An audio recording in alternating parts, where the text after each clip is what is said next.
હર હર મહાદેવ, હર હર ગંગે. સ્વાગત છે મિત્રો તમારું એક નવા વ્લોગમાં. આજે આપણે જઈ રહ્યા છીએ હરિદ્વારથી ઋષિકેશ. રિક્ષા બંધાવી લીધી હતી અને સહપરિવાર નીકળી ગયા હતા ઋષિકેશ માટે.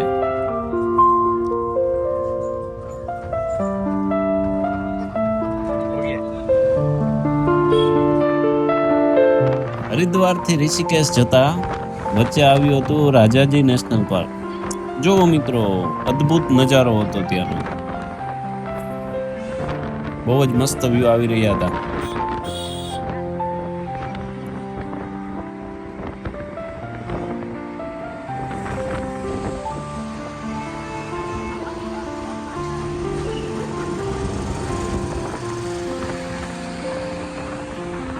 આજુબાજુના ચિત્રો જોઈ શકો છો મિત્રો, ખૂબ જ સુંદર.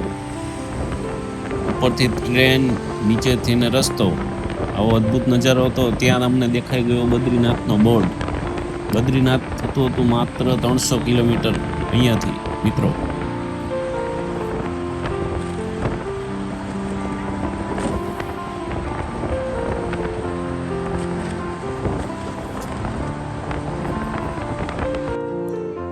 અને ફાઇનલી અમે પહોંચી ગયા હતા યોગનગરી ઋષિકેશ.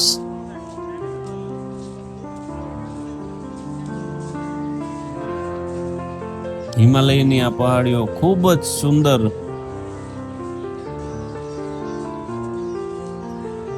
અને અમે પહોંચી ગયા હતા પવિત્ર એવા ત્રિવેણી ઘાટ.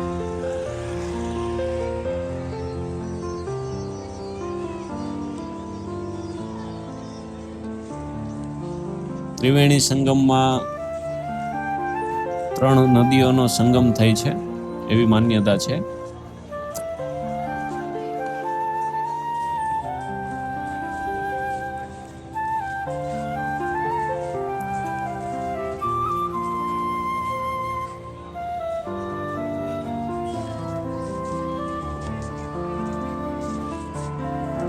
ત્યાં ક્રીવા બહેન આવી ગયા હતા અમારે.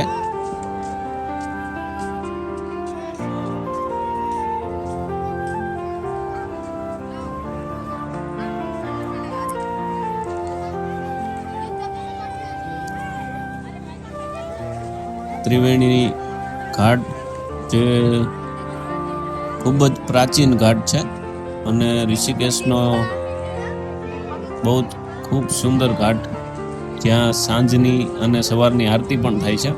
આપણે બધાએ જોયેલું હોય છે. રસ્તામાં ખૂબ જ અલૌકિક દ્રશ્યો દેખાઈ રહ્યા હતા.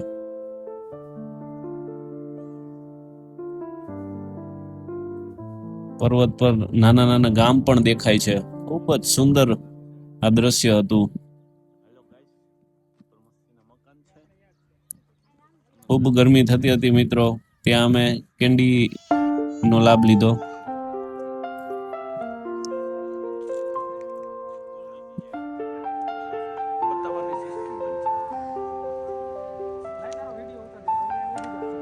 ચાલતા ચાલતા ત્રિવેણી ઘાટ થી જઈ રહ્યા છીએ લક્ષ્મણ ઝૂલા તરફ અમે.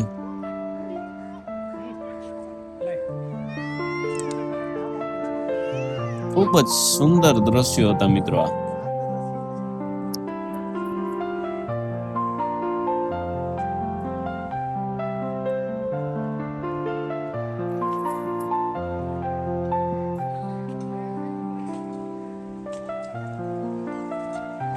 અમારી સાથે ઘણા બધા ગુજરાતીઓ ફેમિલીઓ પણ હતા.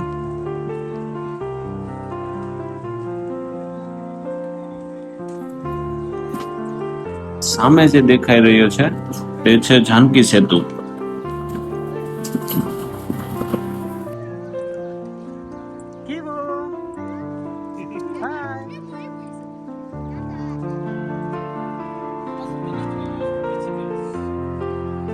અહીંયા આવો તો મિત્રો એક વસ્તુનું ધ્યાન રાખવું, રિક્ષા ડાયરેક્ટ તમારે રામ ઝૂલાની અથવા લક્ષ્મણ ઝૂલાની કરવી.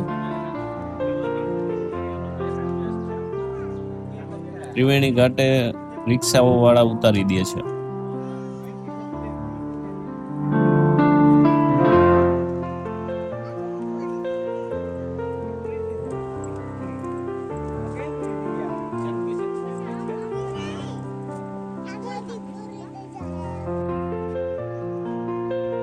મિત્રો આ દેખાય છે જાનકી સેતુ છે. જાનકી સેતુ ફાઇનલી અમે પહોંચી ગયા હતા. સરસ મજાની પાણીપુરીનો આનંદ લઈને અમે જઈ રહ્યા છીએ જાનકી સેતુ પર.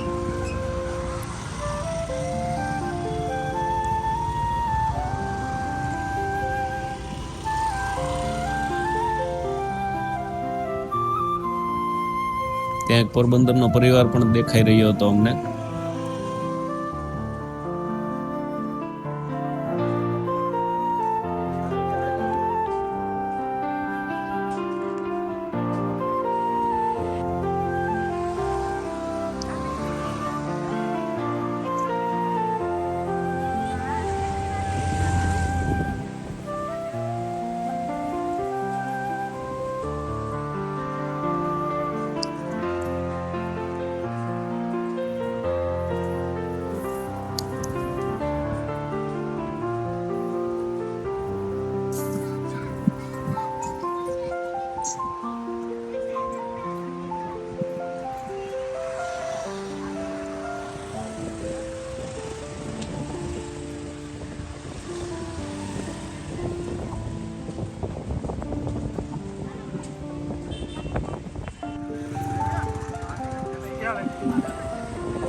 જાનકી સેતુના અંતિમ સ્થાન પર છે મસ્ત હનુમાનજી મહારાજની પેન્ટિંગ.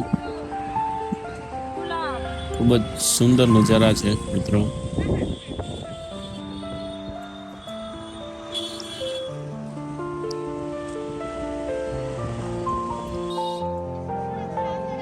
અમે પહોંચી ગયા હતા પરમાર્થ નિકેતન આશ્રમ. ખૂબ જ સુંદર જગ્યા છે. ત્યાં પણ ગંગા મૈયાની આરતી થાય છે.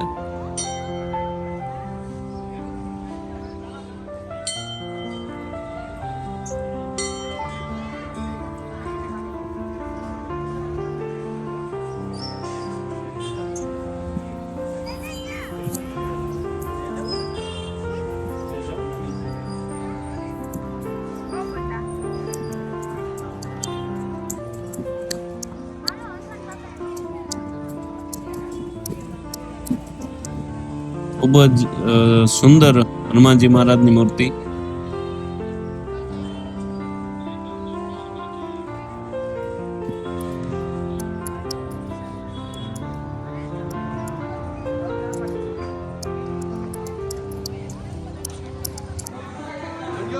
ત્યારબાદ મિત્રો અમે પહોંચી ગયા હતા ગીતા ભવનની કેન્ટીનમાં.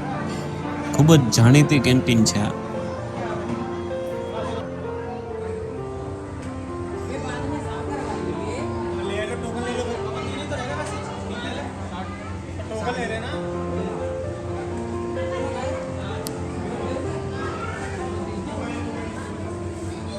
અહીં બહાર જ જે વસ્તુ અવેલેબલ હોય તે તમે જોઈ શકો છો, જાણી શકો છો અને ત્યારબાદ ઓર્ડર કરી શકો છો. સેલ્ફ સર્વિસ છે.